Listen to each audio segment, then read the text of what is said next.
ប្រពន្ធតាមទាន់ប្តីមានស្រីមានអីឆ្លោះគ្នាផ្អើលភូមិតែម្ដងខ្ញុំឯងស្រីថ្លៃធ្នូផងមកអីណាប្រពន្ធដើមអញថ្លៃធ្នូណាដើមមកចឹងថ្លៃធ្នូអញដឹងរឿងយាយយូរហើយអញមកខែថ្ងៃដល់បន្ទប់យើងអូខ្ញុំយកយើងរហូតហើយចរិតខែល្អណាស់ចរិតឯងមានស្រីប្រហែលរូបភាពដែលបងប្អូនកំពុងតែទស្សនានេះគឺជាសកម្មភាពប្រពន្ធតាមទាន់ប្តីកំហូចកំពុងលួចលាក់មានស្រីហើយក៏ធ្វើការឆ្លោះគ្នាផ្អើលពេញភូមិតែម្ដងដែលករណីនេះបានកើតឡើងនៅក្នុងមូលដ្ឋានស្រុកគោងពិសីនៃខេត្តកំពង់ស្ពឺនៅយប់ថ្ងៃទី17ខែវិច្ឆិកាឆ្នាំ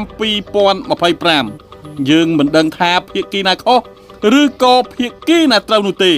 សូមបងប្អូនទស្សនាคลิปវីដេអូនេះហើយពិចារណាតាមការគួរទាំងអស់គ្នាចុះដាក់យើងដាក់ចាំយើងមាននេះមានលំចាំហើយជឿមកបងយល់អត់ដាក់មេដៃហើយបាយគ្នាយូរហើយមិនបាយបាយពីកាបាយពីអញហើយតែតែតែតែអត់ហើយខ្ញុំចិត្តគំហើយហើយតាតមកនេះហើយស្ដាប់អញអាកូនកុំញ៉ៃញ៉ៃវិញហើយកុំមកញ៉ៃញ៉ៃបន្តិចទេអញញ៉ៃញ៉ៃអញបាទអីប្រេងនេះអេមិនចេះពីទៅហើយសំទៅធ្វើម៉េចអូខេខែមុនខែអីថ្ងៃទៅអញតែខើអញឲ្យទេហើយតើអញយកប្រអត់មកងងអត់ណាបាត់អត់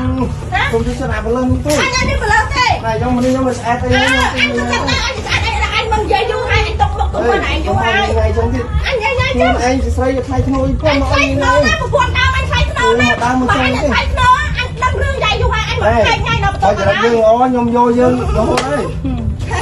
ចរិតខែល្អណាស់ចរិតឯងមានស្រីប្រហែលចរិតឯងដើរបផោងស្រីប្រហែលអីប្រហែលអញមានลูกទាំងអស់មិនមែនចុងឯងទៅចុងទាំងអស់មួយថ្ងៃខែត្រួតមួយខែកណ្ដាលអត់អំទុក3ថ្ងៃឯងក៏ហត់ខាតទៅមើលថ្ងៃឈឺឯងត្រួតមួយខែកណ្ដាលឯណាមកតាឯងកុំចង់សាកមួយអញដឹងអញខ្ញុំនិយាយខ្ញុំទេអត់មានខ្ញុំអីទៀតទេព្រោះឯងធ្វើបាបចិត្តអញឆ្អែតតាពីអញពូធំ